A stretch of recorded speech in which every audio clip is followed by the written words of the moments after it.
powerful and destructive Typhoon Yagi made a devastating landfall on Hainan, a renowned tropical vacation island in southern China.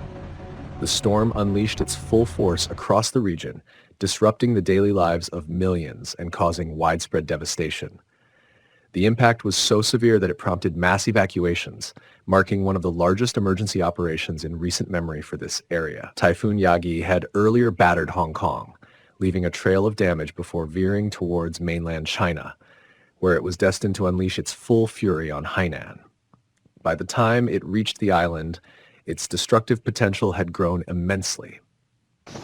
The storm's violent approach forced around 1 million people in southern China to flee their homes in a desperate attempt to escape its wrath, creating a scene of panic and haste. Meteorological authorities in Hainan issued urgent warnings ahead of Typhoon Yagi's landfall. The storm, with winds reaching an incredible 245 kilometers per hour near its core, made landfall in Wuchang City. This event was significant in Chinese history, as the National Meteorological Service declared Yagi the strongest autumn typhoon to have ever made landfall in the country. This distinction highlighted the storm's extraordinary power and the catastrophic damage it would leave behind.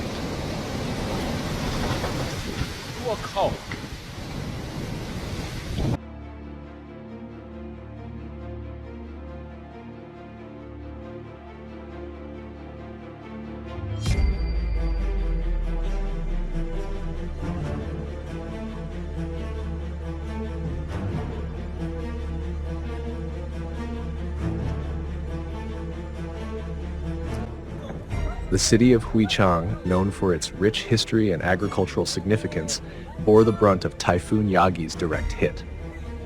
Chinese authorities mobilized a massive evacuation effort. Nearly 420,000 residents in Hainan were ordered to evacuate their homes and seek shelter in safer areas. In the neighboring province of Guangdong, another 500,000 people were relocated to higher ground or more secure shelters, bringing the total number of evacuees to nearly 1 million. This swift and large-scale evacuation was a testament to the severity of the storm and the significant threat it posed to human life. State media played a crucial role in disseminating information, warning citizens of the potential disaster, and emphasizing the importance of leaving vulnerable areas before the storm's arrival. 高三12楼这个外体掉到我11楼，掉到我们下来了，快拿一下！我操！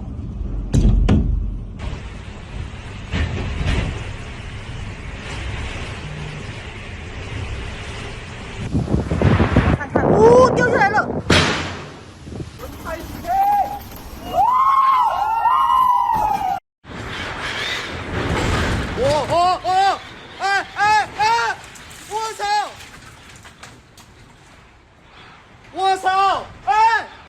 ！As Typhoon Yagi approached, it began to unleash heavy rain across much of Hainan. The relentless downpour triggered severe flooding in several low-lying areas, overwhelming drainage systems and submerging streets. In some coastal cities, the storm surge pushed seawater far inland, flooding roads, homes, and businesses. The flooding was compounded by widespread power outages, leaving thousands of people stranded in darkened homes without access to critical resources. Emergency crews worked tirelessly to restore power and rescue those trapped in flooded areas, but the scale of the storm's destruction made these efforts increasingly difficult.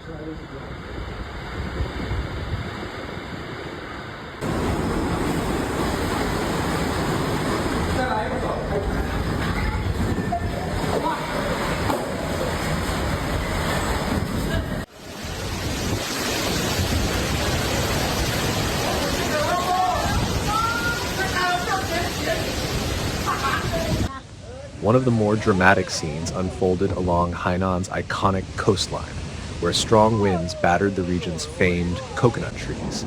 These tall, slender trees, a symbol of the island's tropical beauty, were bent nearly to their breaking point by the ferocious winds. Many snapped under the pressure, crashing onto nearby roads and buildings, further complicating rescue efforts. Residents in coastal areas scrambled to protect their homes, stacking sandbags in front of doors and windows, in a desperate attempt to keep floodwaters at bay. Some reinforced their windows with layers of tape, hoping to prevent them from shattering in the storm's powerful gusts.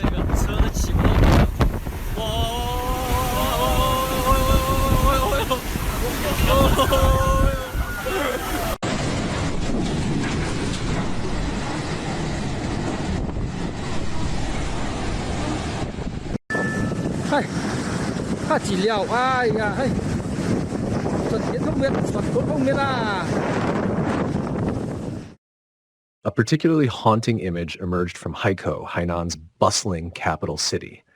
The city's large Ferris wheel was caught in the fierce winds, spinning wildly out of control.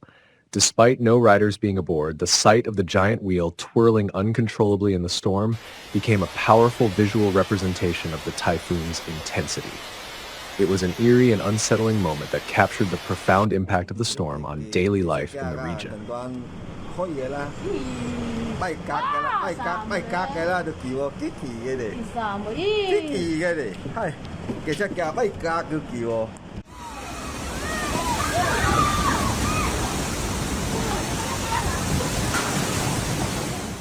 Meanwhile, in the coastal areas of Guangdong province, Typhoon Yagi continued its violent onslaught. Xiwen, a town located on the coast of the province, was particularly hard hit. Here, winds reached level 9 on the Beaufort scale, strong enough to cause significant structural damage to buildings. Monstrous waves, some exceeding 6 meters in height, pummeled the shoreline. These waves crashed against seawalls, piers, and coastal infrastructure, causing widespread damage and leaving behind a path of destruction. The combination of strong winds and towering waves made coastal areas in Guangdong extremely dangerous, and authorities urged residents to stay indoors and avoid venturing outside until the storm had passed.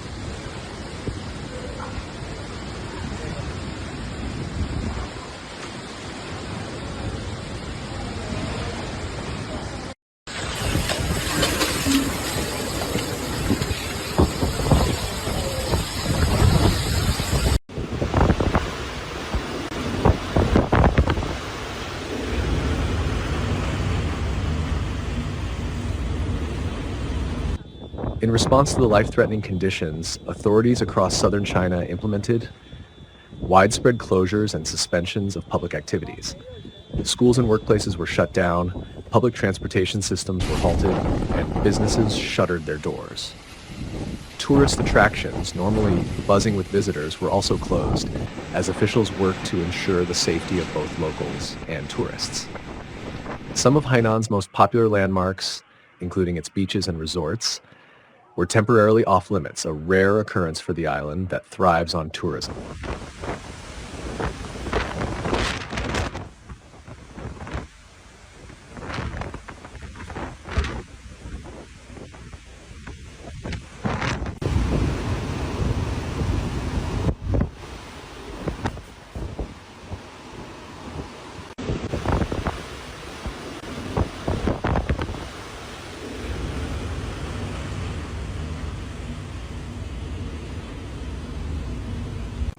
After making landfall in Hainan, Typhoon Yagi was predicted to continue its destructive, making a second landfall somewhere between Phan Trang Giang City in Guangxi and northern Vietnam by Saturday afternoon.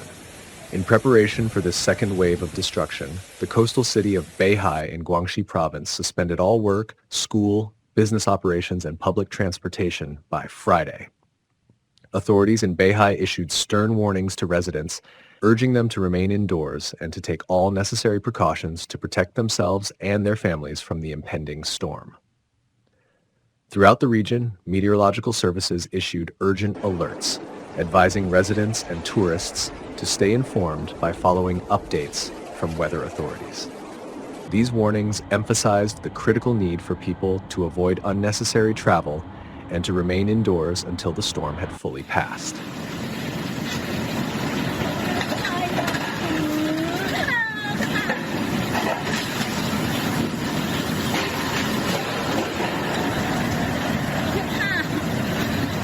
The Hainan Provincial Meteorological Observatory played a central role in providing real-time updates on the storm's progression, helping to guide evacuation efforts and ensure the safety of those in the storm's path. Yagi's devastating journey began earlier in the week when it first developed into a tropical storm. The storm formed over the waters of the South China Sea after moving away from the northwestern Philippines on Wednesday. In its early stages, Yagi affected over 2 million people across the northern and central provinces of the Philippines, where communities were already vulnerable to natural disasters. Heavy rains and strong winds lashed the region, causing flooding and landslides in areas still recovering from previous storms. The intensity of Typhoon Yagi, like other recent storms, has raised growing concerns about the impact of climate change on the frequency and strength of typhoons in the region. As ocean temperatures rise, fueled by global warming, tropical storms are becoming more powerful. Warmer sea surface temperatures provide additional energy to these storms, causing them to intensify more quickly and become more destructive. In addition, a warmer atmosphere can hold more moisture, resulting in heavier rainfall during storms, which in turn leads to more severe flooding. The combination of these factors makes typhoons like Yagi not only more frequent, but also more dangerous. Scientists are increasingly pointing to these trends as a consequence of climate change, warning that without global efforts to curb rising temperatures, the world will continue to see storms of this magnitude, with devastating consequences.